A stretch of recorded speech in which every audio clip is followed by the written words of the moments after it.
السلام علیکم ورحمۃ اللہ وبرکاتہ۔ وعلیکم السلام ورحمۃ اللہ تعالی وبرکاتہ۔ الحمد للہ العلی الاکبر والصلاة والسلام علی سید البشر وعلی آلہ واصحابہ السرج الغرر، اما بعد فاعوذ باللہ من الشیطان الرجیم، بسم اللہ الرحمن الرحیم۔ اقرأ باسم ربک الذی خلق۔ وقال اللہ تبارک وتعالی فی مقام آخر، ولا تهنوا ولا تحزنوا وانتم الاعلون ان کنتم مؤمنین۔ صدق اللہ مولانا العظیم وصدق رسولہ النبی الامین المعین الکریم، ونحن على ذلك لمن الشاہدین ومن الشاکرین والحمد للہ رب العالمین۔ معزز سامعین کرام، یہ ہماری خوش نصیبی اور سعادت مندی ہے کہ اس عظیم الشان ادارے میں جس کی نسبت اتنی پاکیزہ ہے کہ جس کا نام ہی مدرسہ سیدنا امیر حمزہ رضی اللہ تعالی عنہ، یہ وہ مقدس نام ہے جسے عالم اسلام میں بالاتفاق سید الشہداء کہا جاتا ہے۔ بارگاہ خداوندی میں اس نام کی محبوبیت کا اور اس ذات کی محبوبیت کا یہ عالم ہے کہ رسول کریم صلی اللہ علیہ وسلم نے اپنی پوری حیات طیبہ میں کسی کی وفات پر اس قدر نہ روئے جتنا حضرت سیدنا امیر حمزہ کی شہادت پر آپ روئے تھے۔ بے پناہ محبت تھی میرے آقا کو حضرت سیدنا امیر حمزہ سے اور حضرت امیر حمزہ کو پیارے مصطفیٰ سے۔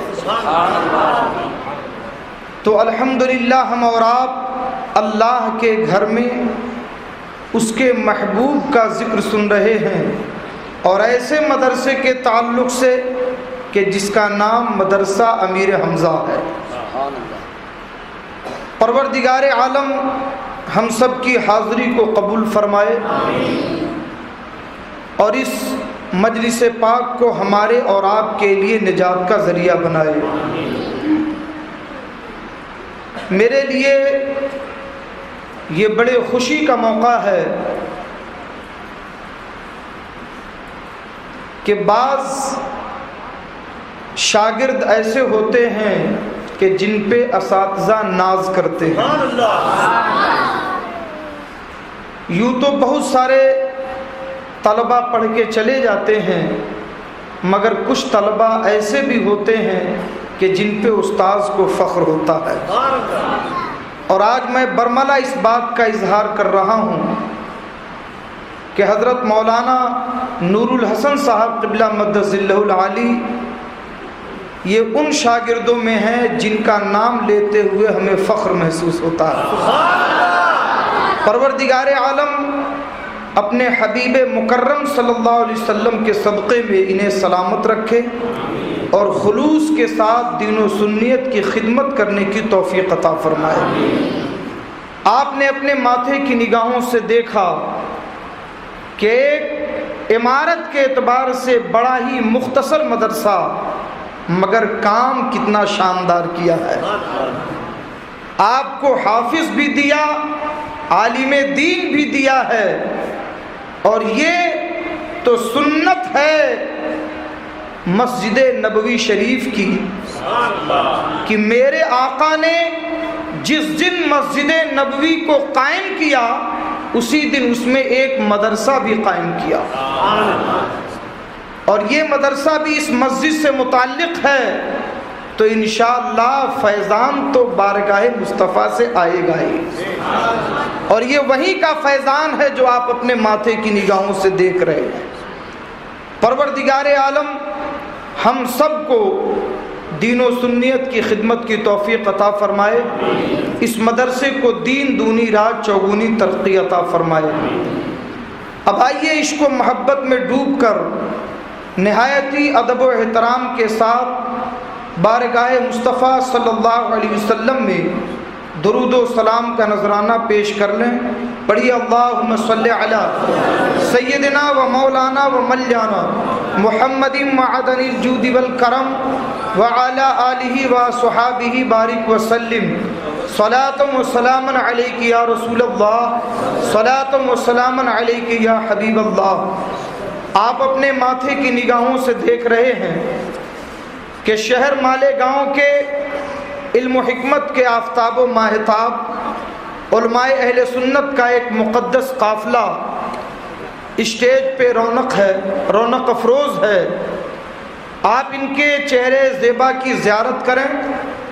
یہ وہ علماء ہیں جن کی خدمات اللہ رب العزت کی بارگاہ میں پسند ہے۔ اللہ نے اپنے دین کی خدمت کے لیے جن لوگوں کو منتخب کیا وہ علماء ربانیین ہیں۔ پروردگار عالم ان علماء کی عمروں میں بے پناہ برکتیں عطا فرمائے اور ان کے ذریعے دین کا کام ساری دنیا میں عام فرمائے۔ میرے پاس وقت بہت مختصر ہے اور میں نے قرآن مقدس کی 2 آیتیں تلاوت کرنے کا شرف حاصل کیا ہے، مگر عادت کے مطابق 2-3 شعر بارگاہ مصطفیٰ میں تحت لفظ سماعت فرما لیں اور پوری بیداری کے ساتھ ایک بار محبت سے کہہ دیں یا رسول اللہ۔ بڑے لطیف ہیں نازک سے گھر میں رہتے ہیں، بڑے لطیف ہیں نازک سے گھر میں رہتے ہیں، میرے حضور میری چشمے تر میں رہتے ہیں، میرے حضور میری چشمے تر میں رہتے ہیں، اور مقام ان کا نہ فرش زمین نہ عرش بری۔ عقیدت کا شعر سماعت فرمائیں۔ مقام ان کا نہ فرش زمین نہ عرش بری، وہ اپنے چاہنے والوں کے گھر میں رہتے ہیں، وہ اپنے چاہنے والوں کے گھر میں رہتے ہیں۔ اور یہ شعر بہت پیارا ہے۔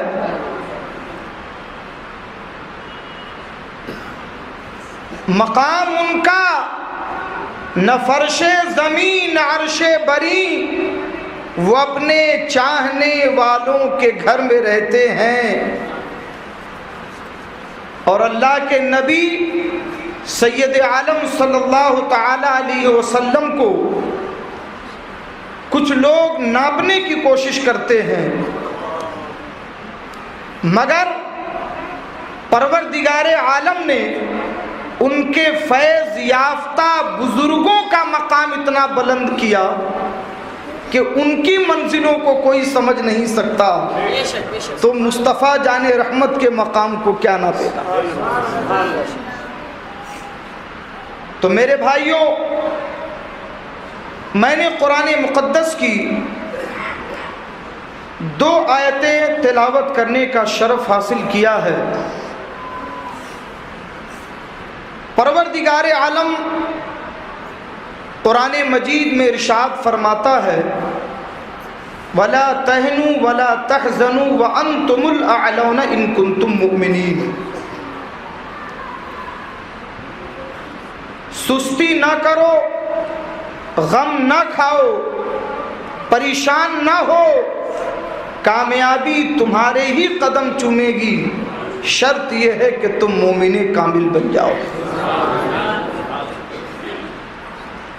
اگر آپ کی پوری توجہ ہوگی تو میں اپنے مختصر وقت میں اس لمبے مضمون کو سمیٹنے کی کوشش کروں گا۔ اللہ نے ارشاد فرمایا کہ کامیابی تو مومن ہی کے لیے ہے، کامیابی تمہارے ہی قدم چومے گی، شرط یہ ہے کہ تم مومن کامل بن جاؤ۔ اب ہمیں یہ دیکھنا ہے کہ مومن کامل کے لیے کامیابی کا جو پروسیجر رکھا گیا، جو طریقہ رکھا گیا، اس کی شروعات کہاں سے ہوتی ہے، تاکہ ہم اسی طریقے اور اسی راستے پہ چل کر اس کامیابی کو حاصل کر سکیں۔ بات سمجھ میں آ رہی ہے؟ قرآن مجید نے پوری دنیا کو جو سب سے پہلا خطاب کیا ہے، مفسرین اور محققین کا اتفاق ہے کہ سب سے پہلی جو آیت نازل ہوئی وہ ہے اقرا بسم ربک الذی خلق۔ ارے بولو بھائی، ہے نا؟ اب آپ ذرا عموماً پوری دنیا کا اور خصوصاً خطہ عرب کا چند لفظوں میں جائزہ لیں۔ یہ وہ زمانہ تھا جب برائیاں اپنے شباب پر تھیں، کفر و الحاد کی آندھیاں چل رہی تھیں، ظلم و استبداد اپنے شباب پر تھا۔ خاص طور پر اہل عرب شراب، شباب، جوا، زناکاری یہ اہل عرب کی پہچان بن چکی تھی۔ ننھی بچیوں کو زندہ درگور کیا جا رہا تھا۔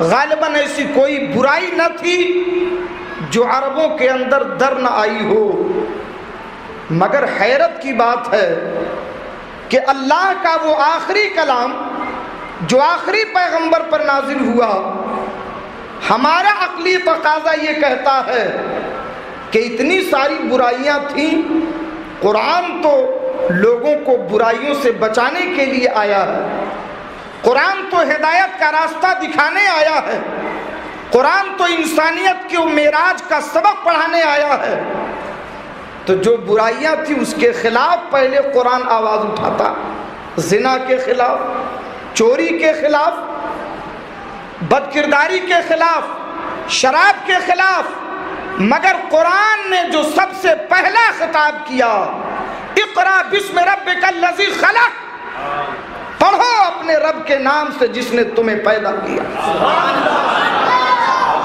پڑھو اپنے رب کے نام سے جس نے تمہیں پیدا کیا۔ گویا کہ قرآن یہ ذہن دے رہا ہے کہ یہ لوگوں، جہالت کی تاریکیاں دور کرنی ہے تو علم کے اجالے میں آؤ، ظلم کی تاریکی مٹانا ہے تو علم کی شمع لے کے بڑھنا ہوگا، ظلم و استبداد کے خلاف جہاد کرنا ہے تو نور علم سے تمہیں روشنی حاصل کرنی ہوگی۔ اگر تمہیں عالم اسلام کو سنوارنا ہے بلکہ ساری دنیا کی صالح قیادت کرنی ہے تو سب سے پہلے تمہیں علم حاصل کرنا ہوگا۔ قرآن نے سب سے پہلا خطاب کیا، اقرا، پڑھو۔ آپ نے کبھی غور کیا؟ ابھی قرآن میں رب کی ربوبیت کا پورا واضح طور پر اعلان بھی نہیں کیا ہے، نبی کی رسالت کا بھی اعلان نہیں کیا، نماز کا حکم نہیں دیا، زکوٰۃ کا حکم نہیں دیا، حج کا حکم نہیں دیا، ابھی ایمان کی بات بھی نہیں آئی، اس لیے کہ نماز کے لیے نماز کا علم چاہیے، روزے کے لیے روزے کا علم چاہیے، زکوٰۃ کے لیے زکوٰۃ کا علم چاہیے، رب کو پہچاننے کے لیے رب کے دیے ہوئے علم سے سہارا لینا ہوگا۔ ان تمام چیزوں میں علم کی ضرورت ہے تو قرآن نے کہا پہلے علم حاصل کرو تاکہ ساری جہالتیں دور ہو جائیں۔ اقرا بسم ربک الذی خلق، سب سے پہلے پڑھنا سیکھو۔ تو گویا کہ اللہ نے ہماری کامیابی کا جو سب سے پہلا زینہ دیا، جو سب سے پہلی منزل ہمیں دی کہ کامیابی تمہارے قدم چومے گی، تو پہلی منزل کیا دی؟ اقرا۔ بات سمجھ میں آ رہی؟ قرآن نے کہا پہلے پڑھو۔ جسے قرآن نے